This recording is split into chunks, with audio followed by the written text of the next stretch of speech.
পেছাতে কয়েকটি দল ষড়যন্ত্র করছে বলে মন্তব্য করেছেন বিএনপি স্থায়ী কমিটির সদস্য সালাউদ্দিন আহমদ। বিএনপি চেয়ারপারসন খালেদা জিয়ার অসুস্থতা নিয়ে রাজনৈতিক অঙ্গনে তৈরি সংকট উত্তরণের পরই ত্রয়োদশ জাতীয় সংসদ নির্বাচনের তফসিল ঘোষণার কথা নির্বাচন কমিশনকে বলেছে জাতীয় নাগরিক পার্টি।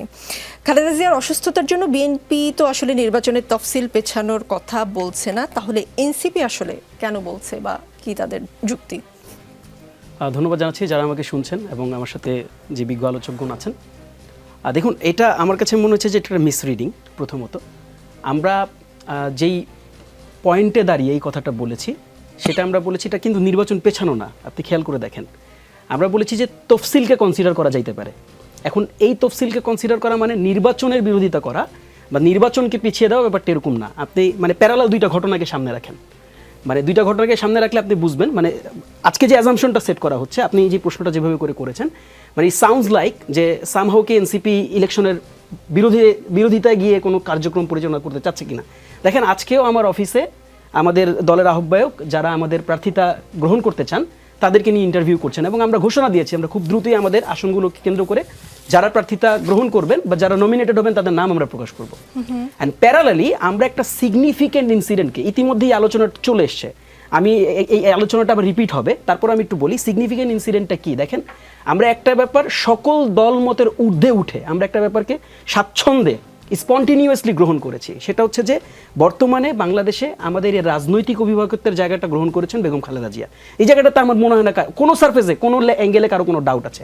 এখন আপনাকে এই লেন্স থেকে দেখতে হবে। আমরা যখন দেখছিলাম যে খুবই ক্রিটিক্যাল একটা মোমেন্টামের মধ্যে দিয়ে বেগম খালেদা জিয়ার চিকিৎসা এবং অবস্থাগুলো যাচ্ছিল, ওই মোমেন্টামটাতে আমরা দাঁড়িয়ে বলেছি যে ইট কুড বি কনসিডার্ড। আপনি বুঝেন, এখন দেখেন এটা তো আমার ম্যাটারে আমি বলতেছি না, ইটস নাথিং অ্যাবাউট আস। আর যদি আমার ম্যাটারে বলতাম তাহলে তো আমি আমার কার্যক্রম বন্ধ করে দিয়ে আমি আমার দরজা লাগায় আমি অন্য ষড়যন্ত্র করতাম, আমি সেটা করতেছি না।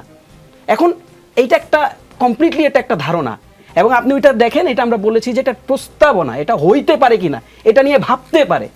এখন এই সারফেসকে আমার কাছে মনে হয় যে দেখেন এটা অনেকগুলো দৃষ্টিভঙ্গি আছে, আপনি অনেকগুলো লেন্স থেকে অনেকগুলো অ্যাঙ্গেল থেকে আপনি এটাকে দেখতে পারেন।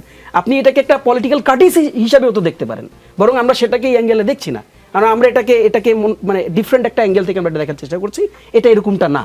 আর আরেকটা ব্যাপার আমরা বলি, দেখেন বাংলাদেশ, এটা তো ডক্টর মোহাম্মদ ইউনূস খুব ওপেন একটা ডিসকাশনের মধ্যে দিয়েই একেবারে সকল পার্টিকে সামনে রেখে এই ঘোষণাটা দিয়ে দিয়েছেন যে আমরা আমাদের স্টেশনে নির্বাচনের ট্রেন এখন চলে এসছে, কাজেই সকলেই এখন নির্বাচনের ট্রেনে আছে। আপনি দেখেন যে সালাউদ্দিন ভাইয়ের যে কোটেশনটা আপনি করলেন, সালাউদ্দিন ভাই এখন কোথায় আছে? আমি আপনাকে প্রশ্ন করি, কোথায় আছে বলেন তো?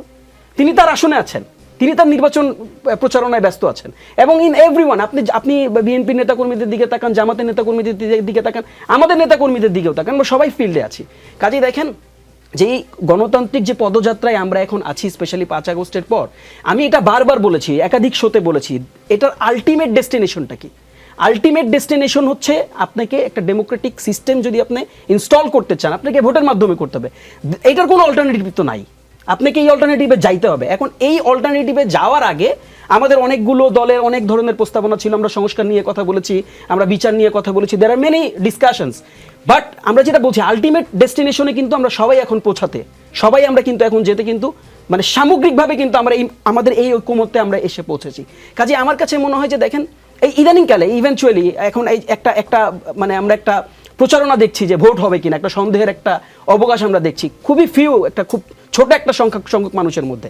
দেখেন, এটা আসলে আমার কাছে মনে হয় না যে নির্বাচন পেছানোর মতন বা নির্বাচন হবে না এই কথা বলার মতন এখন পর্যন্ত কোনো ধরনের নিয়ামক আমার সমাজে, আমার বাংলাদেশের পলিটিক্যাল সারফেসে বা পলিটিক্যাল এরিনায় আছে। কাজে এটা বলার কোনো সুযোগ যেন নির্বাচন হচ্ছে না। রাদার আমরা যেটা ফিল করি যে আমরা গতকালকে আমাদের নির্বাচন প্রস্তুতি কমিটি, আমি ইনফ্যাক্ট সেটার একজন মেম্বার, আমরা নিজেরা বসেছি আমরা কিভাবে করে এই ইলেকশনটাকে আমরা একেবারে আনন্দঘন পরিবেশে, গণতান্ত্রিক একটা পরিবেশে আমরা এটাকে উদযাপন করতে পারি, সামনে নিয়ে যেতে, আমরা সেটা প্ল্যানিং করছি।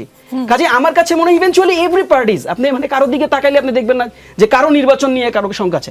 এখন আপনার কাছে একটা জায়গা তৈরি হতে পারে, যেমন অনেকে আমাদের কাছে বলে ভাই অবস্থা দেখে তো মনে হচ্ছে না যে নির্বাচন হবে। ভাই হবে, তফসিল তো হয় নাই, তফসিল ইলেকশন শিডিউল যখন ঘোষণা হয়ে যাবে, এই জন্য সন্দেহটা আরো দানা বাঁধছে কিনা আমি ফয়জ আহমেদের কাছে আপনি একটা জাস্ট ছোট বিষয় একটু অ্যাড করে দেই। আপনি দেখবেন যে আজকেই ইলেকশন কমিশনের পক্ষ থেকে কিন্তু রাষ্ট্রপতির কাছে কিন্তু দেখা করতে যাওয়ার ব্যাপার, কাজে মানে things are going very good, কোনো সন্দেহের কোনো আমি অবকাশ দেখছি না।